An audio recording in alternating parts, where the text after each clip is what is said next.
where I said, okay, this will work. Despite being on every Super Duty you see and all this stuff. Aaron Kaufman is finally speaking out about the people who made his time at Gas Monkey Garage a nightmare. Some co-stars, some guests, he's not holding back. And what he reveals will surprise even the biggest Fast and Loud fans. From behind-the-scenes drama to shocking conflicts that never made it on camera, Aaron shares the truth about what really went down in the garage. Join us as we uncover the 6 co-stars Aaron Kaufman truly hated and get the full story you won't hear anywhere else. Garage Origins. Before the cameras, the brand deals, and the pressure of television, Gas Monkey Garage in Dallas was just a small, hard-working shop built on passion. It wasn't about fame or attention. It was about cars, long hours, and the satisfaction of bringing something broken back to life. The early days were simple. The team worked with basic tools, tight budgets, and a shared goal of doing solid, honest work. At the center of it all was Aaron Kaufman. Aaron believed in doing things the right way, even if it took more time. For him, every project mattered.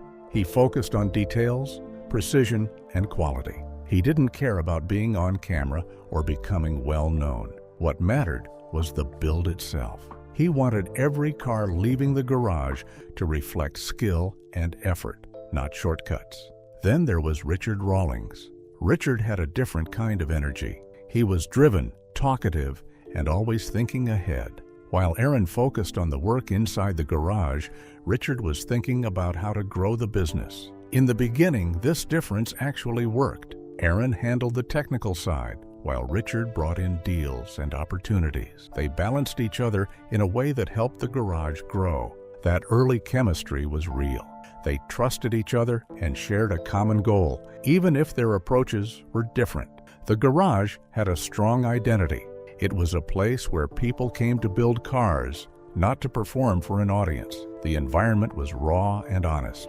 Mistakes happened and arguments happened, but the focus always came back to the work. Car culture played a big role in shaping the shop. It wasn't polished or staged. It was loud, messy, and full of personality. The team took pride in what they did, and that pride showed in every project. Customers trusted them because the work was genuine. There was no script, no pressure to create drama, and no need to impress anyone beyond the people who truly cared about cars. But even in those early days, there were small signs of change. Richard's ambitions started to grow stronger. He wanted more visibility, more business, and bigger opportunities. At first, it seemed like a natural step forward, but over time, that drive began to shift the focus. The garage slowly started moving from being just a workshop to something bigger. Aaron noticed it early on. The balance between passion and growth was starting to tilt. What began as a shared vision was slowly turning into something more controlled and more focused on expansion. And that was just the beginning of a much bigger shift. Relentless pitching.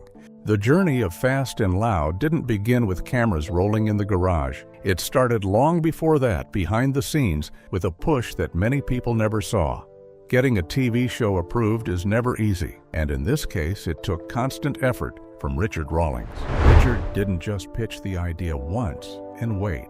He kept going back again and again. He sent emails, made phone calls, and followed up constantly with the Discovery Channel. He believed strongly that the garage had something worth showing to the world. From his point of view, this level of effort was necessary. He wanted to make sure the opportunity didn't slip away, but the way he pushed for it stood out. According to what Aaron Kaufman later shared, Richard's approach was intense.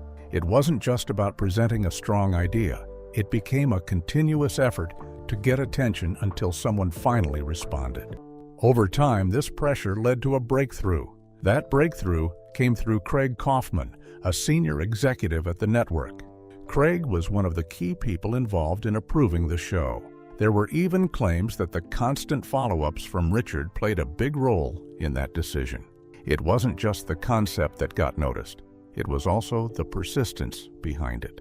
From Aaron's perspective, this raised questions. He didn't deny that Richard was determined or that he believed in the garage, but he saw a difference between persistence and pushing too far. To Aaron, there were moments where it felt less like a strong belief and more like pressure being applied until the answer changed. That made him uncomfortable, even if the outcome seemed positive at the time. This moment also revealed something deeper about how Richard operated. He was willing to do whatever it took to move forward. That included taking control of situations and pushing harder than most people would. While that kind of drive can help a business grow, it can also create tension, especially when others see things differently. At the time, the rest of the team didn't think much about it. They were focused on the opportunity ahead. A TV show meant more work, more recognition, and a chance to grow. It felt like a big win, but Aaron paid closer attention to how it all happened. For him, this was one of the first clear signs of an imbalance. Richard was leading the direction, making the key decisions, and setting the pace. Others, including Aaron, were following along, even if they had doubts. It wasn't a major issue yet, but it showed how power and control were starting to shape the future of the garage. Looking back, this phase was important. It marked the point where things began to shift from a shared vision to something more one-sided. The show was approved, and everything was about to change. And once the cameras started rolling, the real differences began to show. Brand overbuilds. Once Fast and Loud started gaining attention, things at Gas Monkey Garage began to change in ways that weren't obvious at first. The shop was no longer just a place to fix and build cars. It was becoming part of a show, and that brought new expectations. Deadlines became tighter, scenes had to be planned, and the focus slowly shifted from doing the best work to creating good television. In the early days, every build was real and driven by passion. The team took their time to get things right. But with the show growing, some builds started to feel rushed or staged. Certain moments were repeated for the camera. Reactions were sometimes exaggerated to make scenes more interesting. For viewers, it looked exciting. For someone like Aaron Kaufman, it started to feel less genuine. One detail that stayed with Aaron was when Richard Rawlings had the Gas Monkey logo painted on the roof of the garage. This wasn't done for the team inside the shop. It was done so people flying overhead could see it. For Richard, it was smart branding. It made the business more visible. But for Aaron, it showed where priorities were heading. Attention and visibility were becoming just as important as the work itself. As time went on, merchandise became a bigger part of the business. T-shirts, hats, energy drinks, and other products started carrying the Gas Monkey name. Commercial deals followed, and the brand expanded far beyond the garage. This brought in more money and more exposure, but it also added pressure to maintain an image. Aaron began to feel that the garage was turning into something he didn't fully recognize. Instead of focusing only on cars, there was now a need to perform. Being on camera meant acting a certain way, speaking a certain way, and sometimes creating moments that would grab attention. This didn't come naturally to him. He found himself dealing with an internal conflict. On one side, he was a mechanic who cared deeply about his craft. On the other hand, he was becoming a public figure on a popular show. These two roles didn't always match. The more the show grew, the harder it became to stay true to what he originally valued. This growing frustration didn't happen overnight, but it kept building over time. And soon, the pressure inside the garage started affecting the people working in it. Control culture. As Fast and Loud continued to grow, the way decisions were made inside Gas Monkey Garage began to change. More and more, control rested in the hands of Richard Rawlings. He was no longer just bringing in deals. He was directing how things should be done and when they should be done, often without much discussion. In the early days, the team had more freedom. Mechanics could share ideas, suggest changes, and take part in decisions about builds. But over time, that space started to shrink. Instructions came from the top, and the expectation was simple: follow them. Even experienced workers who knew their craft well found themselves with less say in how projects were handled. This created a quiet tension in the garage. People still did their jobs, but the environment felt different. Many team members chose not to speak up, even when they had concerns. There was a growing sense that disagreeing could lead to problems. With the show becoming more successful, no one wanted to risk losing their place. For Aaron Kaufman, this shift was difficult to accept. He believed that good work comes from collaboration and respect for skill. When decisions ignored the input of the people actually doing the work, it felt wrong to them. He wasn't someone who liked to challenge authority openly, but staying silent also didn't sit well with him. This created an ongoing internal struggle. Aaron had to decide when to speak up and when to step back. Each time he held back, it added to his frustration. Each time he considered pushing back, he knew it could create conflict. It was a situation with no easy answer. Over time, the garage started to feel less like a team and more like a system where everyone had a fixed role. The focus shifted to efficiency, output, and meeting deadlines set from above. The personal connection to the work began to fade for some. And as this pressure built, it wasn't long before cracks started to show in the team. Sudden firings. One of the most talked about moments in Fast and Loud came when Tom Smith and Jordan Butler suddenly disappeared from the garage. There was no warning shown on screen. One day, they were part of the team, and the next, they were gone. For fans who followed the show closely, this was confusing and frustrating. Both Tom and Jordan had become familiar faces. They brought humor, energy, and solid mechanical skills to the garage. Their absence immediately raised questions online.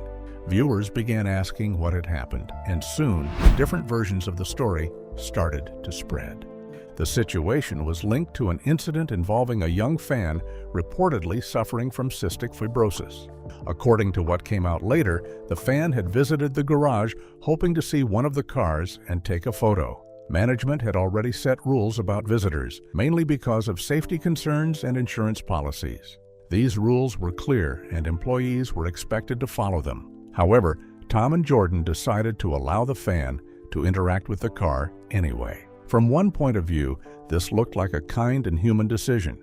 They wanted to make a young fan happy, especially in a difficult situation. But from the garage's perspective, it was a direct violation of the rules that everyone was supposed to follow. As a result, Richard Rawlings decided to fire them. When this became public, the reaction was strong. Many fans saw Tom and Jordan as people who did the right thing and were punished for it. Social media quickly filled with criticism, and the show faced backlash. For Aaron Kaufman, the situation was not simple. He understood both sides. He knew why the rules existed and why breaking them could create bigger problems. At the same time, he could also see the human side of what Tom and Jordan did. It was a difficult situation where there was no perfect answer. What troubled Aaron more was how quickly the story turned into a public conflict. The focus moved away from the facts and became about opinions and reactions. The garage, which was already under pressure, now had to deal with outside criticism as well. This moment left a lasting impact, both inside the team and among the audience. And what followed next only made things even more intense. Sympathy storm. After the sudden firing of Tom Smith and Jordan Butler, the situation didn't stay inside the garage. It quickly moved online, where things took on a life of their own. Social media became the main space where the story was shaped, shared, and judged. Tom especially began speaking publicly about what had happened. Through posts and interviews, he explained their side of the story. He focused on the moment with the sick fan and presented it as a simple act of kindness. According to this version, they had only tried to help someone in need and were punished for it. This message connected strongly with people. The public reaction was fast and emotional. Many fans supported Tom and Jordan, seeing them as people who stood up for what was right. At the same time, Richard Rawlings was seen in a negative light. He was criticized for being too strict and for choosing rules over compassion.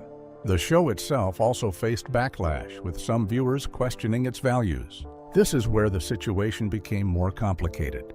The story started turning into a clear hero versus villain narrative. On one side were Tom and Jordan, presented as caring and brave. On the other side was Richard, shown as cold and focused only on control. While this made the story easy to understand, it also left out many details. From Aaron Kaufman's point of view, this was a problem. He didn't fully agree with how the situation was being presented to the public. He believed it was more complex than what people were seeing online. There were rules in place for a reason, and breaking them had consequences. At the same time, he didn't completely disagree with the intention behind Tom's and Jordan's actions. What bothered Aaron most was how the situation was shared and discussed publicly. Instead of being handled carefully, it became a topic used to gain attention and support. The emotional side of the story was highlighted, while other important parts were ignored. For Aaron, this felt unfair and unbalanced. Inside the garage, the impact was just as serious. Trust between team members started to weaken. People became more careful about what they said and did. There was a sense that anything could become public at any time. This created distance between co-workers who once worked closely together. The atmosphere changed. Instead of focusing only on cars and projects, there was now an added layer of tension. The team was not just dealing with internal challenges, but also with public opinion. This made it harder to maintain the same level of teamwork and openness. This moment didn't just affect those directly involved. It changed how everyone in the garage interacted with each other moving forward. And just when things seemed unstable, a new personality walked in and made everything even more unpredictable. Circus arrival. In 2016, Fast and Loud brought in a big name that immediately caught everyone's attention: Jesse James. He was already well known in the automotive world, especially for his earlier work on custom builds and TV appearances. His arrival was seen as a major moment for the show. Fans expected something exciting, a mix of strong personalities and high-level craftsmanship. At first, it looked like a perfect move. Jesse had experience, confidence, and a reputation that matched the image the show wanted to project. Bringing him in seemed like a way to take things to the next level.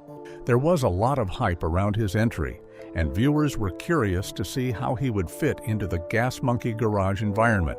But very quickly, the reality didn't match those expectations. From the beginning, there were clear differences between Jesse and Richard Rawlings. Both were strong personalities who liked being in control. Richard was used to leading the garage and making decisions, while Jesse had his own way of doing things and didn't easily take direction. This created tension almost immediately.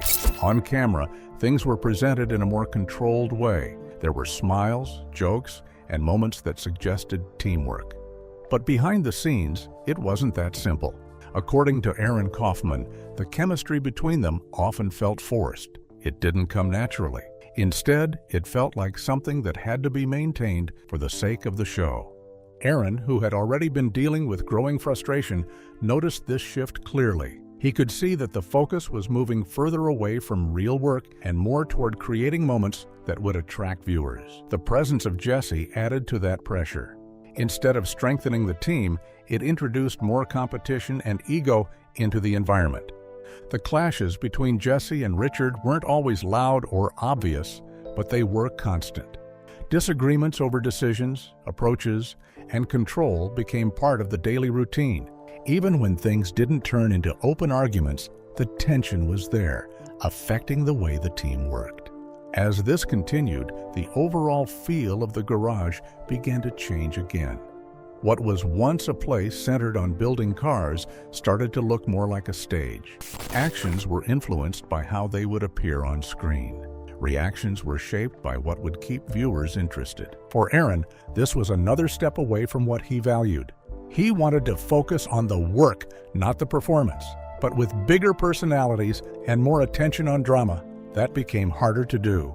The arrival of Jesse didn't just add a new team member. It changed the direction of the show noticeably. And then came a moment that took things even further than anyone expected. Manure incident. One of the most shocking moments during Fast and Loud came when Jesse James decided to respond publicly to comments made by Richard Rawlings. What started as a disagreement quickly turned into something much bigger and far more visible. The situation began after Richard made remarks about Jesse during a media appearance.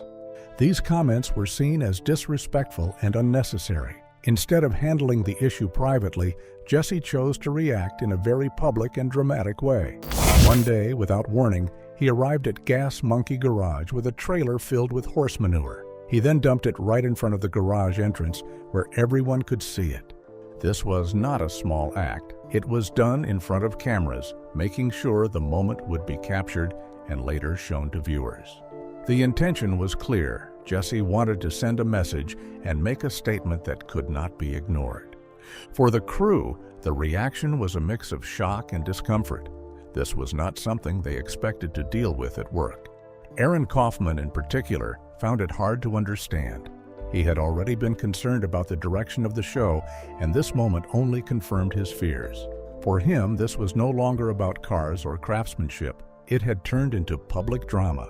When the episode aired, the response from viewers and the media was immediate. Some people found the stunt entertaining, but many others criticized it. It was seen as immature and unnecessary. Instead of focusing on builds and skills, the conversation shifted to arguments and attention-grabbing actions. This moment marked a clear turning point. The balance between work and entertainment was lost. Drama started to take center stage, and the garage's original purpose became less visible. And just when things couldn't seem more unstable, another quiet change began to unfold behind the scenes. Quiet exits. One of the quieter but important changes at Gas Monkey Garage was the disappearance of Juliana Hiso. Unlike the more dramatic exits, hers didn't come with headlines or public conflict. She simply stopped appearing, and over time, many viewers began to notice her absence. Juliana played a key role in the quality of the builds, especially when it came to interiors. Seats, stitching, panels, and finishing touches were her specialty. Her work added a level of detail that made each car feel complete. She was consistent, reliable, and skilled. Whenever a project needed a clean and professional interior, she was the person the team turned to. Her presence also brought balance to the garage. While others focused on engines and bodywork, she handled a part of the process that required patience and precision. Her contributions may not have always been the loudest, but they were essential to the final result. Then, without much explanation, she was no longer part of the projects. Behind the scenes, the reason came down to cost. Richard Rawlings decided to bring in someone who could do the work for less money.